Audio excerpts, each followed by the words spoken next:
General nerdery. Nothing for weeks, and then leave it for con season to kind of start to ramp up, and suddenly it's time for trailers again. So much Disney. Welcome to General Nerdery Trailers. Zach, Tyler, Steven. Hi, I'm Steven. I was gonna try to claim Steven this time. I want to be Steven. He always gets to it before me. Damn it. I can be Tyler next time. This is the week of, I guess...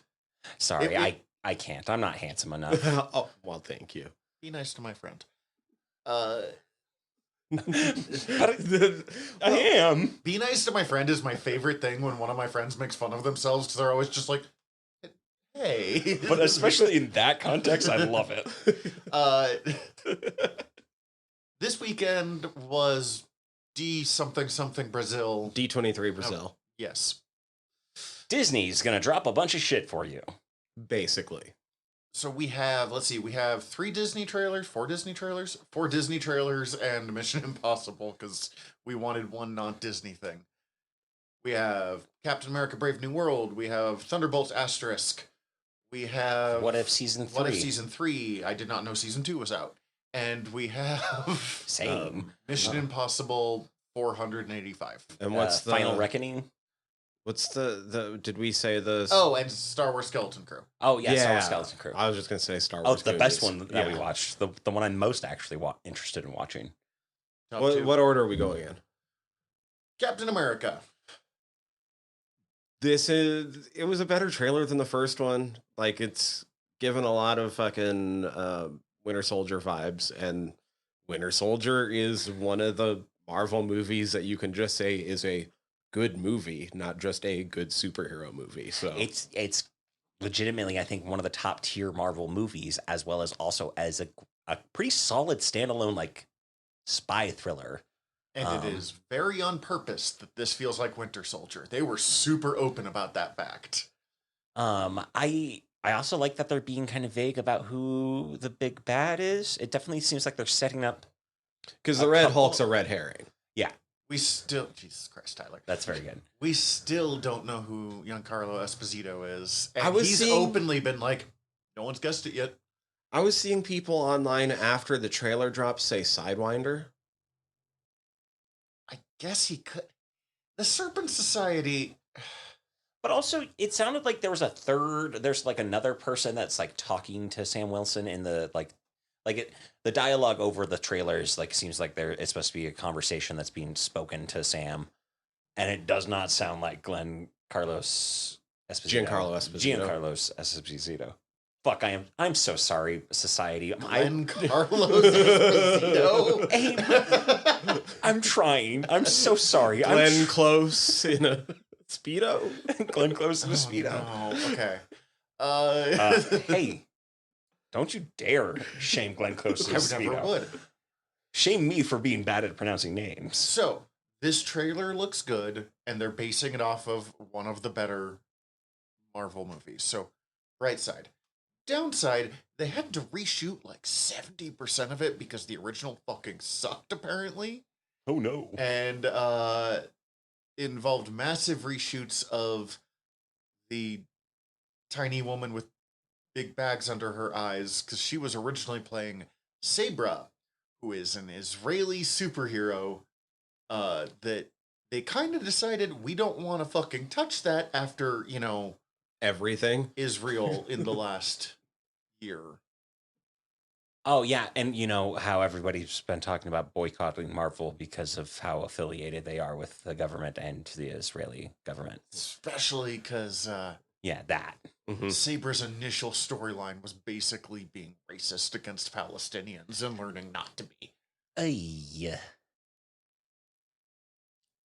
Not actually a terrible story to have of like learning that Not your right. prejudices are bad and et cetera, et cetera. But Yeah, not a bad lesson to learn. I get why Marvel decided to not do that character. Now she is apparently a former Black Widow, which I appreciate bringing in stuff from Black Widow, and we will talk about that much more in Thunderbolts, which is kind of Black Widow 2, from what I can tell. Kinda. Yeah. I need to But- rewatch it. It's way better than it gets credit for. It was just late. Should have happened 5 years earlier. But that said, making this person's a Black Widow is like, this is the fourth character who's going to be connected to the Red Room and the Black Widows. So runs real risk of becoming the lazy way to introduce women characters without actually having to like try. And especially just like, well, we can use that to give them emotional trauma / pathos. Because the Red Room sucks. Yeah. Oh, hey, it's easy. Let's just do that. So It's not a good solution. here's the thing. I like Sam Wilson. I admittedly like him better as the Falcon, but I completely understand why he's Cap, and I will never argue that he shouldn't be Captain America. I just like the Falcon costume better is really what it is. I will agree. The white suit doesn't work for me personally. So I'm looking forward to this movie. I like that it looks like Winter Soldier. I could not give less of a fuck about Red Hulk. They are admittedly challenging this by making it Harrison Ford as the Red Hulk. You're like, okay, I'll pay attention at least to Red Like, Hulk. well, I do like Harrison Ford, so fuck. I don't know. Like I'm impressed so far with even just a little bit of choreography we've seen of them like dealing with Falcap, because it's an interesting thing to do to have the wings and the movability that he has and all of that. But like Bucky's the more interesting Cap to me. And the more Yes. interesting actor and the more interesting character. That said, while I'm blanking his name, I really like, who is that? Anthony Sebastian Mackie? Yeah, Anthony Mackie. Sebastian Shaw? No, Sebastian Stan. Sebastian Shaw's the X-Men villain. Hey man, I'm getting there. That I was in the actually fucking- really close. So I was in the ballpark. I'm sorry, as a I- fellow terrible with names, you are on a roll today. Yes, but also I heard it come out and I heard it was wrong and I corrected myself. Anthony Mackie kills it as yeah, Mackie's great. Yeah, Mackie's great. I do love the dynamic of both of them. I kind of want to rewatch Falcon Winter Soldier. yeah. I'm actually bummed that Bucky's not in this one. Well, he's in Thunderbolts asterisks. Yeah. Which I guess brings us to like, I just feel bad being like, this is the one that I'm like, cool. It has me more excited than the first trailer did. It definitely does. No, I would definitely was like Winter Soldier vibes. Nice. Yeah. I am going to be so angry if Giancarlo Esposito is playing the hate monger. I'm just getting that out there right now, No. and there's a legitimate chance that they're at least hinting that way Mm-hmm. with the storyline. The hate monger makes you hate. He sets off the mad bomb, which mostly just makes people racist, from what I can tell. So, like the opposite of the Mandalorians and Farscape? Yes. Sweet. Thunderbolts asterisk? Until we watched Skeleton Crew, this is the one I was most excited for. Yeah, it looks like it's going to be a fun time. If nothing else, like David Harbour and Florence Pugh are going to carry it. Yeah, they are gonna carry it. I was already just like, I'm here for David Harbour. He's gonna be fun. He's gonna be silly dad energy. Like, John Walker's a dickhead, but fucking Kurt Russell's kid is great. Also, He plays a really good dickhead. I imagine he's a sweet, nice guy in real life, but he does a really good dickhead. John Walker, the U.S. agent, is a character that I always, like, have conflicting feelings about because I actively do not like him, and anytime they let him actually, like, profess any of his opinions, I'm like, nope, you're just adding to it. But that said, I tend to enjoy U.S. Agent I tend to enjoy the responses to U.S. Agent when he's put in a book. Like, I think he works well as a character to add friction to a team, but still be good enough to justify being on that team. Really interesting asshole. Yeah. Asshole I don't like. Wouldn't want to be in a room with this person and hang out with them. But fuck me, do I love seeing them thrown into the mix. Also, bargain bin Captain America is just a fun concept. Yeah. I also really love the new design for Ghost. I think it looks so fucking cool. So something I noted, we still haven't actually seen Taskmaster. Like No, who, I think we did. we've seen not who they are, but we've seen them. Well, no, we know who Taskmaster is because But she was the we Black haven't Widow. seen the mask off, though, in any of the trailers. Okay, That's what- yeah. Okay, I'm following now. And it is a new mask. It could be a new Taskmaster. I am also I kind of hope so. So we don't have, as I said, a fourth Red Room agent. Yeah. Who would make sense for it to be? Is there anyone who would make sense for it to be? I don't know. Is there other Taskmasters in the comic? Oh, Taskmaster is a completely unique character in the comic to the TV, Yeah. to the movie. I know they're very different, but like, is that like a character they could try and bring in? Well, they would have to make him a woman again Mm-hmm. because Taskmaster's a guy in the comics, so it wouldn't be a 1-to-1 transition again, which is I don't care anyways. Taskmaster is fun, but there's nothing about it I'm like, that has to be a man. I mean, other than the baller mask, The and penis is essential. that is a mask in the comic character, Yes. and not a face, right? Just asking because like the fucking Red Skull. The most interesting thing about Taskmaster is really that he is a prototype for Deathstroke from DC. Because just before shortly before he left Avengers to take over Teen Titans, where they introduced Deathstroke, and I want to say issue 2 or 3, George Perez introduced Taskmaster. And originally, Deathstroke wasn't even supposed to be blue and orange. They just made a mistake. And then, like, George Perez looked back and he's like, oh shit, I just made Taskmaster again with a different mask. Baller. I like the mask on Taskmaster more than I like it on Deathstroke.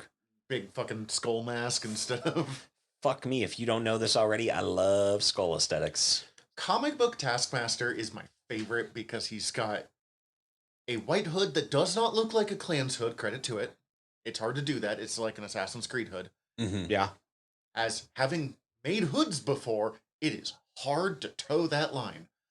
Cool skull mask, and then fucking pirate gear. Because he's got, like, the pirate boots and the, like, big cheesy gloves and stuff. Like, nothing about his character should make him look threatening other than the bitchin' mask.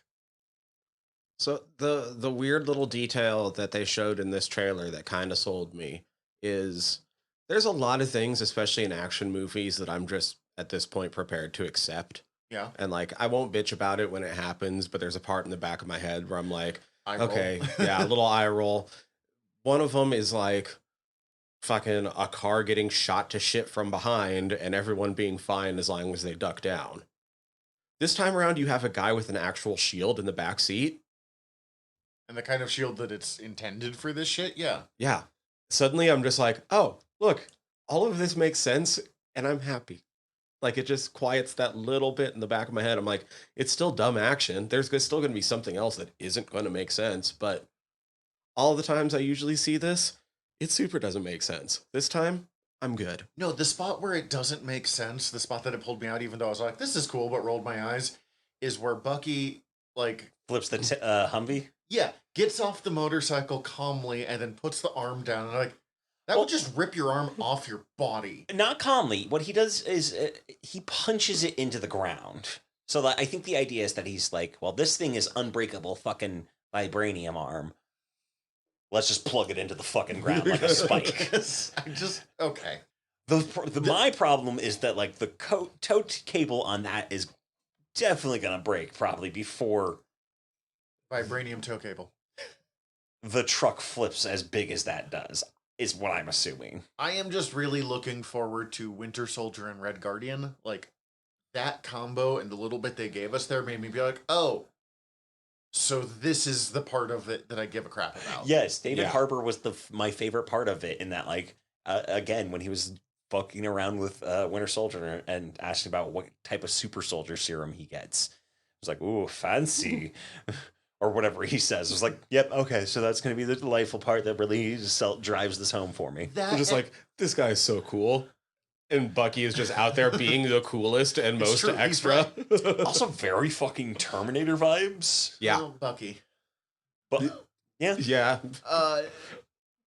And, you know, I am a sucker for a ragtag group of misfits that are mostly capable who bumble their way through an adventure. I Like was going to say, it's a little bit Dirty Dozen-ish.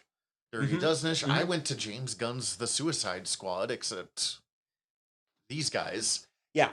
They feel like they have amount of pathos behind them, but they're still like willing to fuck up some people and shit. Yeah, no, I'm a lot more in for the Thunderbolts than I thought I was going to be. I forget her name, her character name, but Florence Pugh's character, Oh yeah, Yelena Belova.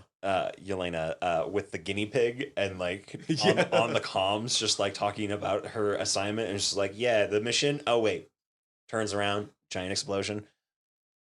Yeah, it's mission Okay. accomplished. She's got great comic timing She's as this character. She's incredible with this role, but I especially love the guinea pig because it's not at all explained, and I hope it gets explained. What if? Matter of fact, actually, I hope they never explain it, and she somehow just acquires a guinea pig for I think no good She reason. just has one and is cute. See, so Skeleton what if Crew. season 3, What if? Oh, yeah, let's yeah, just what do if? the Marvels first. That makes sense. final season? You didn't know season 2 came out. I've not seen season 1. I've I not haven't seen. watched I've any not of seen What If. any What If. I've just seen trailers for season 1 and season 2. I've watched season 1. I haven't watched season 2 yet. This makes me think they are all very interconnected more than I would thought. Yes. So The finale of season 1, you're like, oh shit, because it brings it together, sort of. see, and that hadn't been spoiled for me yet, which is I knew cool. that a bit, probably from you. Not like fully enough that you're like, okay. Oh, okay. I don't like the animation. It just doesn't. CG work for animation me. is a challenge for me, like that, of going for like a comic hand drawn look. It very much reminds me of 3D anime, Well, and I'm not which I necessarily against CG. It's just hard to land sometimes. right, and this is in the territory that doesn't really necessarily work for me. It doesn't feel like it's doing a hard enough aesthetic, and it feels like it's very much like, well, you did 3D models, but you're trying to make it look like comic books, and this is where you landed. It feels like it's a mix between trying to make it look like comic books and trying to look like it's just rotoscoped live action.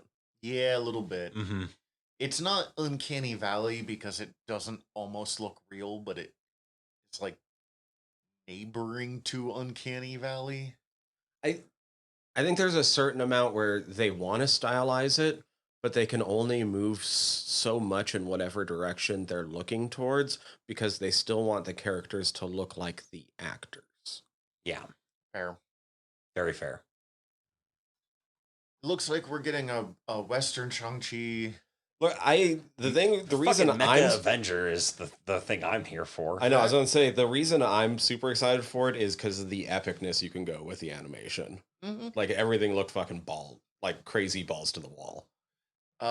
That's probably based off of the short Avenger. I want to say it's Avengers Mech Strike or something like that, but it's a thing where the Avengers get mechs and it's cool. It's actually a pretty fun little series. Yeah, they get mechs. What's not? Yeah. Voltron Avengers. I went with Power Rangers, but yeah. It did feel more Power Rangers to me, but also Avenger Assemble. It does have like the little Gundam chin though, which I thought Yeah. was a fun little touch. Storm Goddess of Thunder oh yeah, that was looked baller as shit. that was the thing that really sold me. It's like, okay, I guess I might have to watch all of this What If stuff. The first season that I did watch has its ups and downs. Like the week episodes, you can kind of just tune out and let go in the background. And play some Snap. when things do pop back up, it's explained enough, or at least you're visually like, I remember that. Cool. That's all I need. It's the problem with any kind of, I can't think of the term, but like Anthology series. Anthology series, yeah. There's always a weak link in it.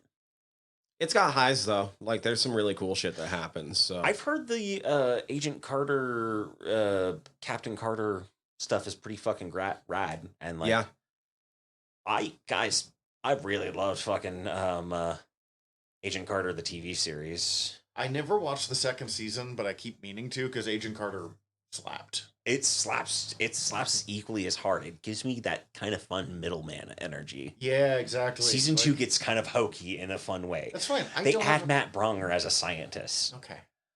I will say, in my experience, the what if highs weren't as none of them were as high as like the highs in the Star Wars animated The Visions. Visions. Yeah, Visions is better, but Sorry, guys.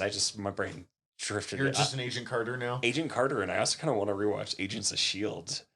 It's just the right amount of hokey for me. Oh man, I got through the first season barely. Dude, it gets off once the Winter rails. Soldier happens, Yes, partway through season 1, yeah, it improved significantly, and then I finished season 1 and was like, it did get better, but I think I'm just done. Yeah, you don't need to watch it, but it's fucking great. It gets fucking all over the place. They touch on the Darkhold. They add the fucking Robbie Reyes Ghost Rider. They go fucking outer space. They go back in time. No, the only reason I'm not arguing that we should do a My biggest do it complaint is on General Nerderies, 1, I don't want to do fucking 10 Oh, no. episodes of it, and 2, my wife would divorce me if I made her watch that much Agents of S.H.I.E.L.D. no. I'm just saying you should just watch that on your own time, and like listeners could. Skeleton Crew. The #1 trailer we watched today. Yes. So I actually liked this trailer less than the first one, but like I'm no less in for the show. Agreed. I don't like modern music in Star Wars stuff. I know it's just the trailer. I get it. But and that was the sticking point for me too. It wasn't the fact that it was modern music, the fact that it was like, well, this is 80s kind of feel. We're going for like an 80s Goonies. We're trying to take you back to the nostalgia of when the first Star Wars came out and when all of you loved that as a kid. Something about that was like, ooh, that feels really fucking forced. you could have done something that had a similar like sound and feel, but still had that more classic orchestral of Star Wars and have it work. I think it would have worked better. Mm-hmm. I absolutely believe that the guy that in the first trailer they implied was a Jedi is a con man. He might have been a Padawan at one point, but more likely than not, he's just a con man. Mm-hmm. Nothing wrong with that. It's just No, I was like you're a Jedi, and watching this, I'm like, no, he's fucking not. The biggest, I guess, honestly, I hardly even remember any of the plot points that they did show us in this new one. The thing that I took most away from it was the last one. It's just like, oh, cool, this is the Goonies. This one didn't feel as much like the Goonies, even though that's obviously still there, but it did feel like the most close in, warm, and intimate of any of the Star Wars shows. Oh, 100%. Yes. Well, I'm not to say that I'm not in 100% for this more than any other Star Wars thing I've seen. I haven't watched any Mandalorian or any of the shows at the moment. I'm behind on a couple of the movies too. This is really enticing me to actually watch it. every other Star Wars movie has been, or show, and the movies, has been some level of galactic importance. Even The Mandalorian, which started not that, was still dealing with the fucking Mandalorian society and exploring that. So, like, this is the first time that we just get Kind of day to day. just people. Yeah. From what I can tell of this show, these kids end up finding. They think it's a Jedi thing. Could be Jedi, could just be Old Republic, survival stuff, whatever. Get separated from their planet, trying to get home. Fucking classic kids' adventure story. Dashing con man helping out. All about it. Really into it. I was talking at work the other day about how I tend to prefer small scale fantasy to epic fantasy. Like, Lord of the Rings is great, but I'm way more interested in today Conan decides to rob this tower and then weird shit happens. This kind of had some of that. I don't think that we're going to see a new Death Star in this one. Right. I agree with that. I don't know if I have much else to say on that one though. Comes out soon. Yeah, I don't know enough about Star Wars to like, and in general, some of the general Star Wars lore to really have questions about it. I was just like, look, this looks fun. I like that they're committing to using the little blue elephant species as like an actual major character, Yeah, that's as fun. opposed to just playing the keys in the background of maybe the Max Rebo band. I think that's what it was. Yes, because he's Max Rebo. Because he's Max Rebo. Then Mission Impossible, to have the one thing that's not Disney related. Tom Cruise loves to run. Tom Cruise loves to run. Or I don't know if he loves to run, but he loves to be filmed running. He wants to be filmed running so people can see it. He's got a really good run at this point, dude. It's pretty good. He gets paid millions of dollars. He better have a fucking good run. We also learned that he's 62 years old. He does look real good for 62. A lot of plastic surgery, but still. Probably all the running. The face is starting to look a little bit like a mask in a way that he's starting to kind of look like his puppet in Team America. Oh my god. Or he looks like he's wearing one of the masks no. from Mission Impossible. Being 62 really drives home how ridiculous his movie of I'm one of the best fighter pilots in the world from a couple years ago is. Yeah. He's that good. Oh, sure. This looks fine, though. It looks like it's doing a lot to try to pay off all the other Mission Impossibles. I'm guessing on some of those because I haven't watched most of them at this point because of how long the franchise has gone on. But from the ones I watched, I was like, oh, hey. I've only ever seen the second one. Oh, which, like, I was seeing bits from this that felt like it was paying off the second one, which that's a bummer because the second one is arguably, like, one of the worst. It's not the worst in my opinion. I actually really like it. It's a so bad it's good kind of fun level, but like 3 is supposed to be pretty uniquely bad if I remember. Was it 2 or 3 where the theme was done by Limp Bizkit? Oh no. Take a Look Around by Limp Bizkit. I remember the song. Oh no. I'm gonna have to look this up because I don't. So I kind of refuse to watch anything with Tom Cruise. Good call. Good call. And I'm not claiming moral superiority with that because I totally have things where they're like, that person's definitively a monster. And I'm like, yeah, but Star Wars or I don't know. I don't have one from Star Wars, but you get my point. Yeah, there's times in your life where you have to minimize that. But there are certain things where I'm like, oh, I just can't bring myself to do anything to support Scientology. Like, and supporting Tom Cruise is supporting Scientology. That said, really fucking love Simon Pegg, so I've always been kind of tempted with these.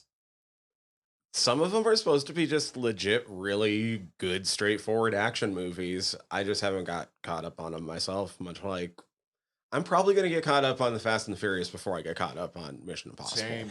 Funner movies, in all honesty. Like I really like what I've seen of the Mission Impossible movies, but I feel like they benefit from being in a theater for them. They're definitely theater movies. More so than, like, I feel like the Fast and the Furious movies still, they benefit from seeing them in theaters, but I still feel like they still play at home on a small screen better than I feel that the Mission Impossibles do for me. I'm still looking up the Limp Bizkit. Okay, so it was for Mission Impossible 2 that Limp Bizkit did the soundtrack. Yeah, take a look around. That's the John Woo one that Hans Zimmer also did the soundtrack. Yes. I had the soundtrack. It's got Foo Fighters covering Pink Floyd's Have a Cigar. There's some Rob Zombie, Scum of the Earth on there. Butthole Surfers. Tori Amos. Foo Fighters. Kid Rock. Late 90s, early 2000s action movie soundtracks were such a unique thing. Like, I had the fucking Daredevil one that I was obsessed with for a while. I will say I still get this Metallica song stuck in my head. That will just play in my head at random points. But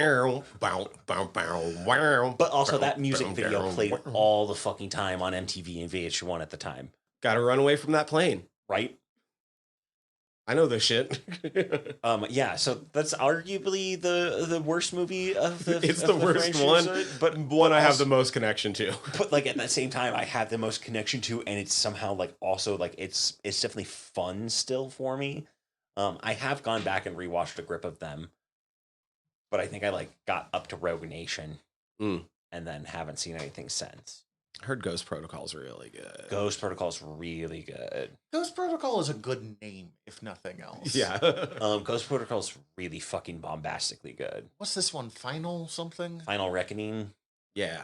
It's like fucking nukes and save. I don't know. It And feels like they realize biohazard they've reached the bombs. point of like This mission really is impossible. I think Wink, this also wink. has the woman who plays Agent Carter. Oh, Haley Atwell. Thank you. My brain could not I even do come like up. Haley Atwell. Oh God, yeah. Beautiful woman, but also an incredibly great actress. She does really good whenever I see her in anything else. I've been wanting to watch. She voiced Tomb Raider in, I want to say, an animated series that I think just came fun. out. nice. I could be wrong. I could be getting my Haleys mixed up on that one. I also Oh, because it might have been Haley Steinfeld. Yeah. Oh, I could see how I would get those two. I don't fucking know. Yeah. She'd be a good Tomb Raider, though. I'm gonna stand Either- by that. both Actually, of them. Like, Yeah. both of Either them. way. either way, actually. Although is Haley Steinfeld British? I think so. So it was probably Atwell. Okay. Doesn't matter. I'm not looking it up. I refuse. Fair. Listener, look it up and then send it into our PO box. That's just an email that I don't know if we check. No, we want our P.O. box Okay. Yeah, mail it to our PO box. on the balloon. Crossing streams too much there, big guy. No, I was going to start a new ARG where they have to go back and find the episode where we talk about it, but we're going to slip in an episode and we're going to edit it in. I'm just imagining someone who has no idea what our other podcast word balloons is, and is just like, what balloon? Our balloon. Our balloon. The balloon. The word balloon. Bye. Bye. Bye. Bye. Hi, everybody. General Tyler here. If you like the show, please hit subscribe however you're listening to us right now. Also, if you could rate and review us however you're listening to us right now, or preferably over at Apple Podcasts, we would super appreciate it, as the whole world is ran on algorithms, and we want to be all up in them, getting our voice out to more places. Also, tell your friends. We always appreciate that. If you want to get in contact with us, ask us questions, give us comments, email us generalnerderypod@gmail.com. You can also contact us through our website, www.generalnerdcast.com. While you're there, check out all of our back catalog, or click the links up at the top, as we are part of the Earworm Podcast Network. Go check out all of our sister shows. We're involved with most of them, so if you already like listening to us talk, it might be in your best interest. And if you want to check out everything from the network, head over to earworm.com, EARVVYRM.com. We'd super appreciate it. Love you all. Have a good one.